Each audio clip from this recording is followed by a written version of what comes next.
Hello and welcome to my fourth channel. I'm so excited about this one because this is going to be entirely about self-help. Oh, I just spit there a little bit. Sorry about that. What a way to start. Please don't click off. Please, it's new. I'll get better. I'll get better. So what we're going to be talking about today is goal setting. And the reason we are, and anyone who's into self-help will just go, start with the basics, why don't you? Yeah, that's exactly what I'm doing. Because when I started doing my tour of Chin Up Stooge, there was a lot of things in it that I thought, oh, well, surely the audience will just know these are the basics. No, they don't. You know why? Because, as maybe this channel might be called, but I'm pretty sure I'm just going to self-title it, but I also fancy the idea of calling it, They Don't Teach You That in School. And that is a massive shame, because all self-help does is teach you the absolute basics of what you need to know to get to where you want to go in life. That's crucial. You would think that that should be the entire goal of school. Instead, they're teaching you about maths. Who uses that apart from virtually every human being on the planet that exchanges money? So that's pretty much everyone, unless you're one of those bushmen that lives in the wilderness going, I'm sure a Tasmanian tiger, I know I did. You sure it's not just a dog that might be a little stripier than other ones? What, do you mean a Kelpie? I don't think they're stripy. Well, then it was definitely a Tasmanian tiger. So, apart from those people, maybe maths might help. But you should also be teaching self-help instead of this is how you put on a condom. We know, we've all done the banana thing 1,000 times. It ain't that hard. They've got directions on the condom, for crying out loud. What they don't teach you is goal setting. And goal setting is so crucial. Goal setting creates the chances of you getting to where you want to go in life. It magnifies them by times 10. And all it is the simple action of writing down what you want day in, day out, preferably in present tense. That's the best one. So saying, for instance, I, Jordan Shanks, have 500,000 subscribers on YouTube. That's my newest goal, for instance. Probably shouldn't have told you that. I should have kept it to myself, because I bet you there'll be people 3 years from now going, hey, you're only on 490, dickhead. Didn't work for you. 1,000, that is. I did not go down 125,000, unless I maybe made another one about top 40 music, which my subscribers hated, going, hey, I like Singer. She sings about swinging from a chandelier, and I fancy doing that before in the past. So, let's just not focus on the Friendly Shorties channel at all. Let's just focus on you. What do you want out of life? I want you to write that down, and I want you to put on some nice happy music while you're doing it, and I'll put some down for you, some recommendations in the description box. And the reason I want you to do this is because goal setting activates your reticular activation system, or the RAS as it's known.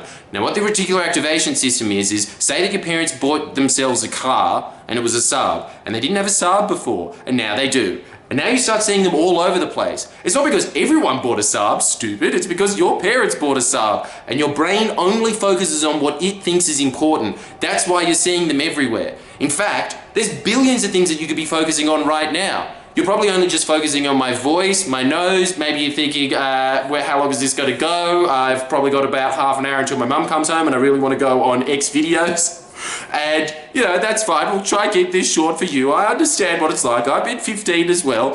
And I've also had access to the dead. I bet you a bunch of 50-year-olds who go, mate, you have no idea what it was like squeezing one out back in the 40s. So, I don't know. Yeah, you're not in your 50s, but that's why you probably need maths. I was at the bottom maths class, but I do know a lot about this. And the reason that that's important is because when you're writing it down, it activates the reticular activation system. And you should be writing them down day in, day out, so it prioritizes in your mind, oh, that's important. Maybe I shouldn't be on Facebook today.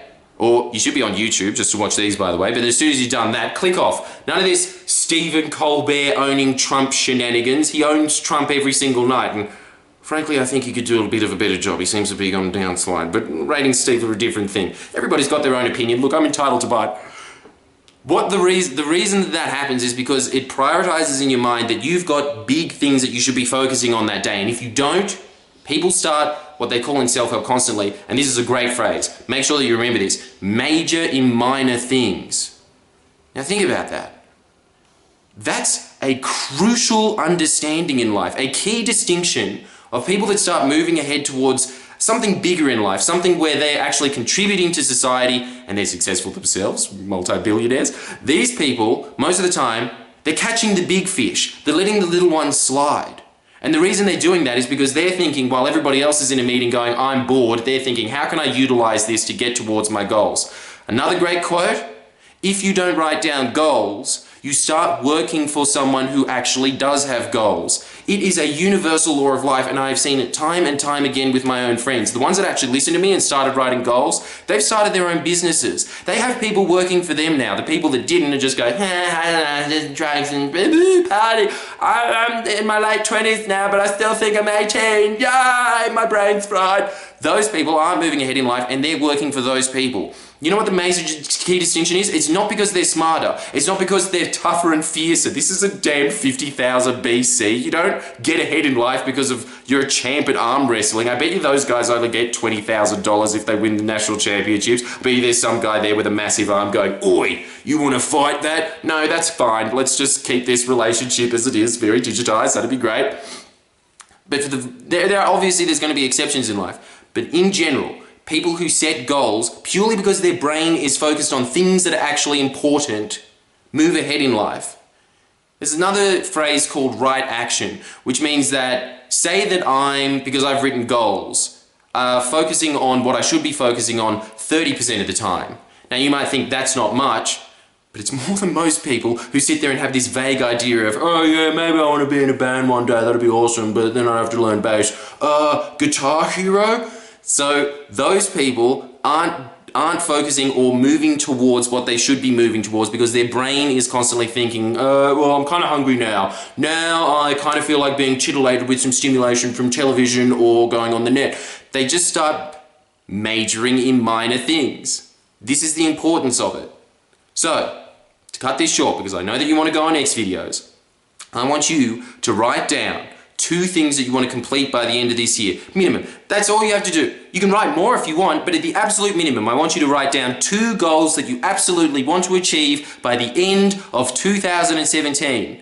2018 if you're watching this later on. And if you're watching it at any other point in history, still 2018. I'm not sure that the calendar will go further than that. It has in the past, but that's not a predicator of the future, something that we'll discuss later on in another episode. And just so that you can see that you're moving towards it, write down a couple of actions that you can take right now that will move you towards those goals. That's it.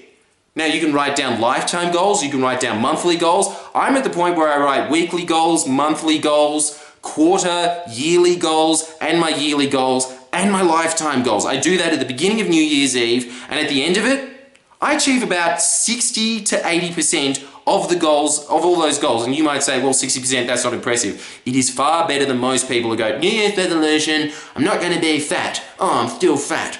Most people don't, and it's because they're not continually reviewing it. They're not continually writing it down. That's the key distinction between the two, and I'll leave you just with this. Harvard, 1955.